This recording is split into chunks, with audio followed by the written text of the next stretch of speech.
Hi, Alex. Hello. Let's talk about the keynote this morning. What did you learn? What did you take away? What was exciting for you? What do you think is going to change customers' situations? The biggest thing for me, first one, was the Jira software, Jira Work Management, just becoming Jira. That's interesting to me because I kind of feel like they needed to be separate. And now having them together, I feel is going to make my job harder. Okay. And the reason I say that's interesting because everyone says that it's going to make it easier. Opposite, yeah. Well, because I say that because of something else Anu said, the epics and stories. That to me is Jira's bread and butter, epics and stories.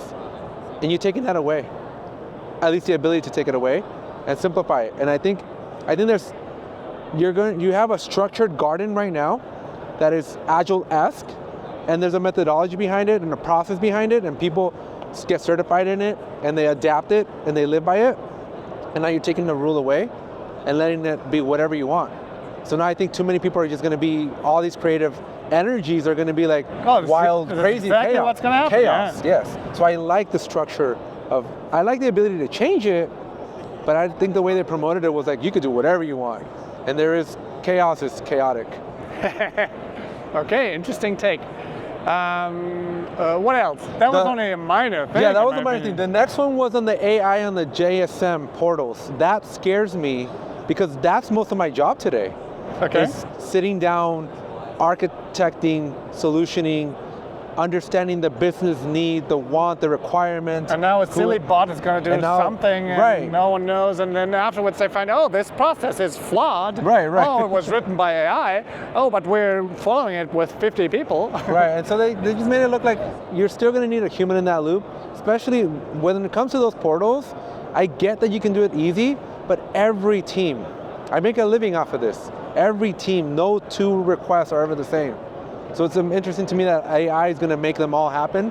Like, I'm very worried that maybe if it does work out well, then I'm really in a bad situation. But I'm hoping it doesn't work out so well, so I can still keep working for a little bit longer. Oh, I'm pretty sure that people like you will find something where they are needed anyways. So that shouldn't frighten you. But I agree that I probably will have a very hard time guessing what the right JSM workflow and configuration should be, but we'll find out. Yeah, only time will tell. Yeah. But good thing we're in Vegas, because if you were going to bet on the future, this is where you would want to do it, right? Yeah. So you're not the biggest fan of the AI stuff? Not too much. I mean, I appreciate it. I think they really, when we look at Atlassian Intelligence 1.0 from last year to where we are today, much more refined, much more polished. I can see a lot more productivity out of it. I can see more business use cases out of it. But now I've got to figure out, how do I train people on it? Yeah. I know people are going to just, how do I use it? What do I want to use it in? No, Atlassian has a long way to go with maturity. I'm still waiting for FedRAMP. FedRAMP's the one thing that it got announced, or it got mentioned, but it still hasn't come in soon. Yeah. So that coming soon is killing me. So you have customers in that area? Yeah, a lot. Yeah, okay. Okay, what do you learn elsewhere? Like, you've been here for a couple of days. You also were on a panel in an event that we did together. What happened? Tell us a little bit. Well, on the panel, I got an opportunity to share my story on certification. I actually only have one certification out of all of them. And I've been very... Which one is it? The ACP 520, the cloud admin. Yeah. Mm-hmm. I've been very resistant to getting them. I kind of like the idea of not needing the certifications to do my job, but I've gotten to the point in my growth where it's more needed, especially if I want to continue to grow in this space. And so I was able to just share the story of how I learned, because I did a 12-hour live stream teaching myself how to pass a test. And we made it public and we chopped it up. So every 1 hour session was its own video, and then I put it all together for a massive 12-hour course on how to study for this test. And so now I plan on doing that for the rest of them. And then you put it on Udemy or something? YouTube. No, it was all just YouTube, all free, all available. Wow. But it got me thinking about, like, I might want to start coaching people on how to get the certificate. Post-processing. You should be giving me a link so that we can link this. There's probably a playlist or something. Yeah, no, definitely there is one for the ACP 520. I create a lot of content, and I believe in giving it all away because it turns so much work for me on the back end. Yeah. Right. I spend 14 hours a day, every day, just in Jira, just doing things for people, helping people with their problems. And it all is a direct contribution because of all the free stuff I give out. People form this trust with me and this relationship with me, and they want me to help them as opposed to one of the many vendors here. Yeah, awesome. Congrats on that. Let's shift gears a little and talk about you instead of the show here.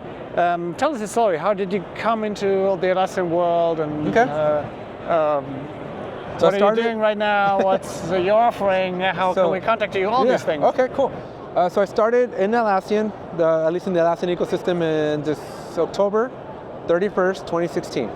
Okay. Halloween of 2016. Very, very ingrained in my memory. It's just my first day of a new job.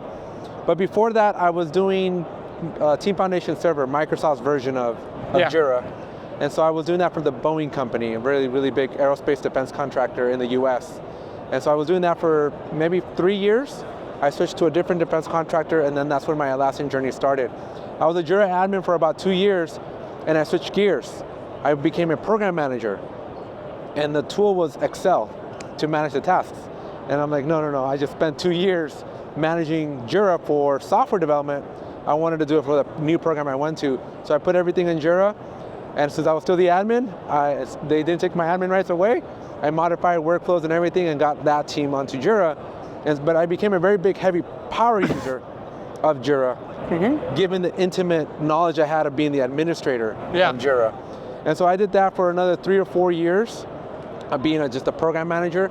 And in 2021, my manager gave me a fail to meet expectations. I was a project manager, got 12 deliveries out the door as a delivery manager, and my manager gave me an F. And so I quit that day, and I went. What does that mean? I'm from Germany. I don't know. So we get graded. It's a performance review. Yeah, it was a performance review. And so you didn't get a bonus, or? No. I got a fail to meet expectations. I didn't do my job. So they fired you? Or? No, they didn't fire me, but I chose to quit because it was just it was a so gentle way. So it didn't do anything to your salary, but correct. It was just like, okay, I'm not appreciated here, obviously. Right, exactly, okay. yeah. So I went out, and then I just left, no other job, and because I felt like I did a really great job. It's just management. My manager and I didn't get along, right? And so I'm looking to see what I wanted to do. I was a certified ethical hacker, so I went into cybersecurity for a few weeks. And when somebody asked me to do a pen test, I was like, nope, this is not for me. So I'm like, what else can I do? And it was Atlassian, right? So I had all these years since 2016, because by this point we're in 2021, right? So a few years have passed. And that's when I'm like, you know what, let me try this Atlassian stuff. So I started consulting. And are you an Atlassian partner now? No, I just do my own thing. Yeah, okay. I just do my own thing, yeah. I don't belong to anyone or do anything, But you're self-employed? Yeah, awesome. So I run ApeTech, right? And I started as just a YouTube company. So I promote myself as a YouTuber for Atlassian content. Yeah, cool. You told me yesterday something about Chris Cooke. Yeah. I want that story on video. Yeah, so And Chris Cooke is a definite viewer of this video, so it must be going. Yeah. So I started my channel December 2nd, 2021.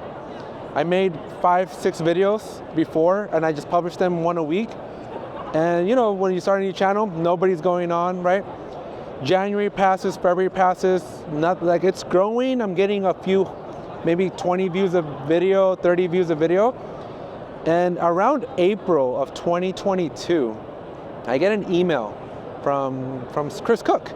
And he's like, I'll pay you this X amount of money, a few $100s, for you to make a video on custom charts for Jira.